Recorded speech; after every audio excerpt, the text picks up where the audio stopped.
Assalamualaikum warahmatullahi wabarakatuh. Selamat pagi.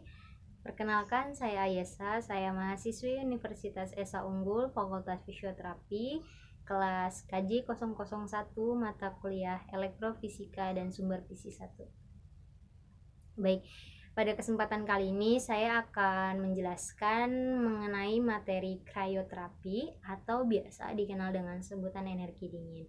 Untuk jenis krioterapi yang saya pilih adalah penggunaan ice pack. Untuk energi dingin adalah metode pemberian es, air dingin atau uap dingin pada jaringan atau bagian tubuh yang mengalami cedera. Namun pada ice pack dia masuknya ke pemberian es pada area tubuh yang mengalami cedera dengan mengurangi rasa bengkak, nyeri, dan lain-lain. Biasanya pada penggunaan ice pack ini digunakan untuk kondisi yang akut ataupun kronis. Namun pada umumnya seringkali yang digunakan pada penggunaan ice pack ini adalah kondisi-kondisi akut, di mana kondisi akut ini yang terjadi pada cedera baru. Untuk perubahan fisiologis akan terjadi pada suhu 10 sampai 15 derajat Celcius dengan kedalaman 0,1 sampai 0,5 cm di bawah kulit. Perubahan fisiologis yang akan terjadi pada level metabolisme, hemodinamik, dan neuromuskular.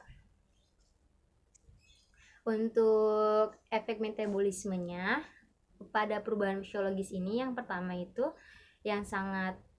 hal pertama yang terjadi adalah perubahan metabolismenya, di mana saat awal timbulnya cedera atau kondisi akut, dia akan terjadi peningkatan pada metabolismenya, suhu jaringan tinggi sehingga timbul rasa hangat, lalu membuat pembuluh darah melebar atau vasodilatasi sehingga aliran darah semakin banyak pada jaringan yang cedera.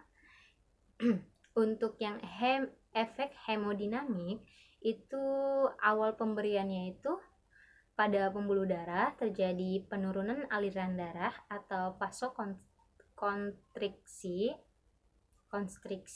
dalam waktu 5 sampai 7 menit. Setelah itu timbul rasa hangat karena jaringan tersebut sudah berada di titik suhu rendah sehingga energi panas dari tubuh yang menuju ke aliran darah mengalami titik suhu yang paling rendah. Yang ketiga itu ada efek neuromuskular, di mana efeknya ini ada 3. Yang pertama, penurunan kecepatan hantar saraf. Yang kedua, stimulasi kekuatan otot, energi dingin yang mengaktifkan saraf di muscle spindle yang akan membuat stimulasi kontraksi otot. Yang ketiga, akan menimbulkan rasa nyeri. Apa sih kontraindikasi dan indikasinya pada pemberian ice pack ini? Indikasinya yang pertama itu inflamasi pasca operasi, akut injury, bengkak pasca fraktur, sama spastisitas. Dimana spastisitas ini kekuatan tonus ototnya melebihi dari batas normal, makanya diberikanlah ice pack ini untuk kembali sisi tonus ototnya kembali normal lagi. Apa sih kontraindikasi atau hal pada yang tidak diperbolehkan pemberian ice pack? Itu yang pertama itu gangguan pada sensitivitas dingin atau biasa dikenal dengan sebutan alergi dingin. Yang kedua itu ada anestesi kulit, yang ketiga lupus, yang keempat diabetes, yang kelima hipertensi, yang keenam ada sirkulasi insufisiensi.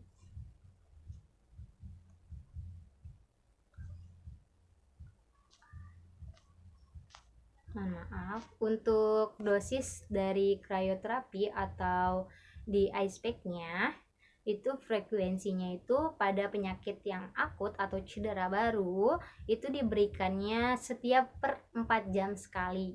Untuk yang kronis itu 3 kali seminggu. Untuk intensitasnya itu di sekitaran suhu antara 0 sampai 10 derajat Celcius. Untuk waktu atau time-nya diberikan dalam waktu 10 sampai 15 menit. Jika diberikan lebih dari 15 menit atau sekitaran lebih dari 20 menit, maka akan menimbulkan luka bakar atau burn. Maka harus sesuaikanlah dengan pemberian dosisnya, yaitu 10 sampai 15 menit. Untuk tipenya itu ada untuk yang ice pack ya continuous, namun untuk pada yang contrast bed yaitu intermittent. Ice message pun intermittent masuknya, dan ice commercial atau spray itu masuknya ke tipe continuous sama seperti ice pack. Untuk jenis energi dingin, yang pertama itu ada ice message, yang kedua ada cold pack, yang ketiga ada cold spray, yang keempat ada cold water immersion atau ice bath, yang kelima ada cold impression, yang keenam ada whirlpool.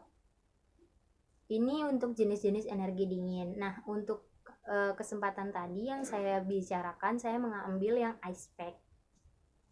Untuk mekanisme penggunaan ice pack, dia itu penggunaan kantong es dianjurkan diberi alas plastik dan dioleskan minyak pada kulit untuk menghindari dingin yang terlalu cepat. Namun perlu penggantian es secara periodik agar suhu itu tetap berada kisaran 0 sampai 5 derajat Celcius. Jangan ditindih karena dapat menimbulkan iskentik. Ice pack pada prinsipnya yaitu kemasan yang dapat menyimpan es dan membuat es tersebut dapat terjaga dalam waktu relatif lama di luar freezer daripada kemasan plastik. Namun pada alat ice pack ini sudah tersedia di apotik obat dan klinik tertentu. Pada sebagian besar ice pack menggunakan bahan kimia yang dapat mempertahankan suhu dingin dalam jangka waktu lama. Bahan kimianya itu diantara lainnya ada isopropil dan alkohol. Dapat ditambahkan dengan rasio 2:1 terhadap air untuk mencegah terjadinya pembekuan, sehingga ketika dipergunakan ice pack dapat mengisi kontur tubuh. Mungkin itu saja yang bisa saya sampaikan pada materi ice pack ini. Apabila ada kesalahan dalam materinya, saya mohon maaf. Wassalamualaikum warahmatullahi wabarakatuh. Terima kasih, selamat pagi dan semoga bermanfaat.